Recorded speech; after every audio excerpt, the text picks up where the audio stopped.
Des drones ukrainiens viennent de frapper un important dépôt militaire russe. Une explosion massive a été entendue, un débandade incroyable comme jamais dans le passé.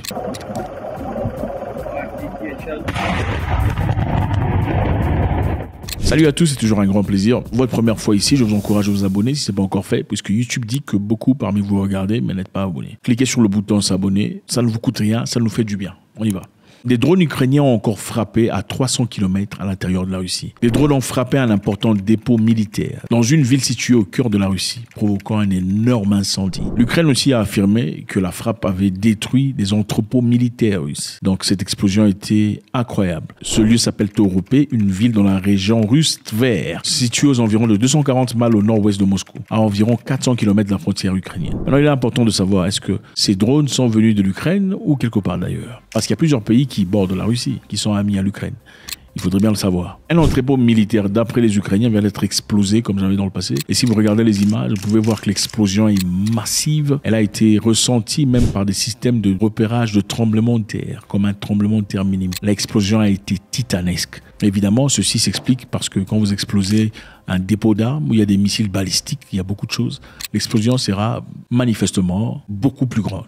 Alors, c'est quoi ce dépôt? Ce dépôt a été rénové en 2018. L'installation de Toropé aurait stocké des tonnes et des tonnes des biens militaires, notamment des explosifs, des obus d'artillerie et des missiles balistiques. Donc, c'est un lieu bien situé, pas tout à fait à la frontière, mais qui a été bien placé là pour des opérations spéciales. L'explosion de la frappe a été si forte que les stations de surveillance de tremblement de terre l'ont capté. Donc on a repéré qu'il y a un truc qui ne va pas. C'est comme s'il s'agissait d'un tremblement mineur. Tandis que la NASA a aussi signalé qu'une série de sources de chaleur repérées par ces équipements depuis l'espace. Ça, c'est un dépôt qui porte des armes balistiques. Maintenant, imaginez si NASA peut repérer ça. Qu'est-ce qui va se passer avec ça, ou Satan 2? Donc évidemment, je pense que c'est une perte pour les Russes. Comme on le disait précédemment, la ligne rouge des Russes a été bougée à plusieurs reprises. Moi, personnellement, j'aurais déjà réagi, avec mes émotions peut-être, je ne sais pas. Mais M. Poutine, dans sa sérénité, seul lui sait ce qu'il est en train de faire. Évidemment, dans notre mise à jour dans ce qui se passe en Russie, il y a le plan de victoire de l'Ukraine qui a été établi par le président Volodymyr Zelensky. Il a déclaré mercredi que son plan de victoire destiné à ramener la paix en Ukraine tout en gardant le pays fort et en évitant toutes sortes de conflits avec qui que ce soit est prêt. Je vous rappelle ici que Zelensky a promis aux Américains de venir présenter son plan de victoire contre la Russie. Je ne sais pas comment identifier quel genre de plan de victoire il possède, mais il dit avoir entre ses mains un plan de victoire qu'il doit présenter aux Européens et aux Occidentaux. Il s'agira finalement seulement d'implémentation. Zelensky s'est engagé le mois dernier à présenter son plan au président américain Joe Biden lorsqu'il assistera à la session de Conseil de sécurité à l'Assemblée nationale de l'ONU, tout en fournissant de mises à jour quotidiennes sur la préparation du plan.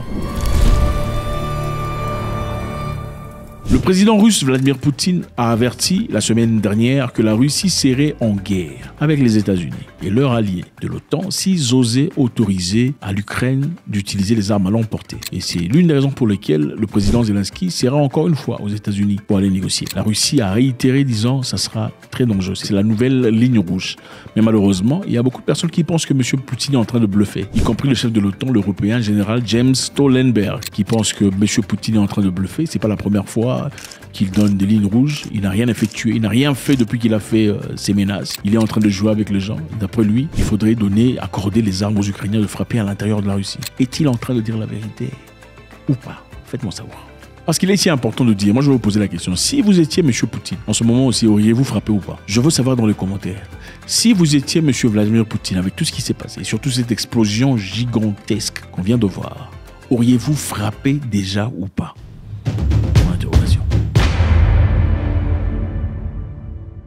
L'infrastructure énergétique ukrainienne a été détruite presque complètement par les Russes. Vous savez, la chaleur est très importante, surtout dans les pays européens où il fait très froid. Les Ukrainiens ne sont pas épargnés. L'infrastructure énergétique de l'Ukraine est sur le point de faire face à un test le plus dur à ce jour, à l'approche de la saison hivernale.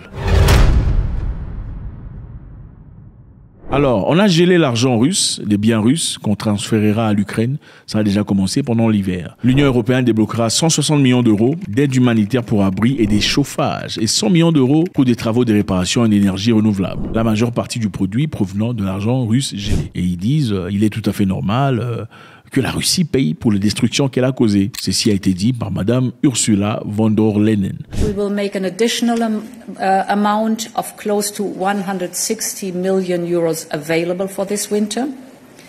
This includes 60 million euros in humanitarian aid for shelters and heaters, for example. And it includes around 100 million euros for repair works and renewables. And these 100 million euros come from the proceeds of the immobilized Russian assets in the European Union. Bon, ces gens qui s'expriment, Ursula von der Leyen et Jens Stoltenberg, ce sont des gens qui veulent la guerre. C'est bizarre, parce qu'ils sont les premiers à dire donnez-leur les missiles, il faut leur autoriser de frapper à l'intérieur. Je sais pas, pourtant ils ont des bunkers, ils vont laisser cacher dans des bunkers avec leurs enfants pendant qu'ils font du bruit ici. Est-ce que monsieur... Il y a des gens, il faut... Continuons. La Russie avance malgré tout, malgré l'explosion, malgré ce qui se passe en arrière. L'objectif était de l'empêcher de réfléchir en avant, puisqu'il y a des gars derrière. La Russie avance et a pris 2 villages dans la région occidentale de Koursk. Les forces de Moscou avancent contre le millier de soldats ukrainiens qui ont franchi la frontière russe le mois dernier lors de la plus grande attaque contre la Russie depuis la Deuxième Guerre mondiale. La Russie a déclaré hier qu'elle avait repoussé des attaques, de nouvelles tentatives de forces ukrainiennes de franchir la frontière vers la région de Koursk. Ils ont encore essayé une fois et cette fois-là, ils ont été barricadés et bloqués. Cela survient après que l'attaque ait franchi la frontière le mois dernier. Et c'est chaud. Les soldats russes ont capturé mardi la ville ukrainienne dans la région orientale de Donetsk. Les troupes russes ont même hissé leur drapeau russe dans ce territoire. Ils l'ont fait sur un puits de ventilation d'une mine à la périphérie. Donc, malgré la guerre qui se passe derrière, les Russes sont en train de faire leur avancée dans l'Ukraine. Et ça avance. Mais M. Zelensky fait sa demande. Il veut frapper à l'intérieur de la Russie. Maintenant, la question qui se pose, puisqu'ils ont été capables de bombarder ce dépôt d'armement aussi énorme avec des drones, si la Russie ne réagit pas, ne pensez-vous pas que cette frappe avec les drones est équivalent à une frappe par missile à l'intérieur de la Russie? Et si les Européens remarquent que la Russie ne réagit pas par rapport à ça, ne pensez-vous pas qu'on leur donnera finalement l'autorisation de frapper à l'intérieur du pays? L'armée russe, les amis, deviendra la 2e plus grande au monde. C'est fait. M. Poutine a ordonné à l'armée russe d'augmenter ses effectifs de 180 000 hommes. Le charbon s'allume.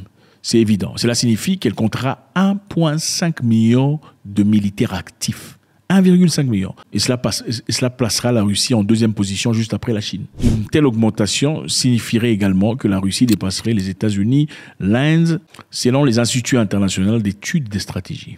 Alors, comment est-ce que les Russes justifient cela? 1,5 million de militaires, d'effectifs. Pour eux, ils disent que c'est dû au nombre de menaces qui pèsent sur leur pays. Le nombre de menaces le long de périmètre de leurs frontières, a déclaré le journaliste porte-parole du Kremlin. Cela est dû à l'environnement extrêmement hostile de nos frontières occidentales et l'instabilité à nos frontières orientales. Ceci, évidemment, les amis, sera la 3e fois que M. Vladimir Poutine renforce l'armée russe depuis le début de son intervention spéciale ou la guerre ou l'invasion en Ukraine.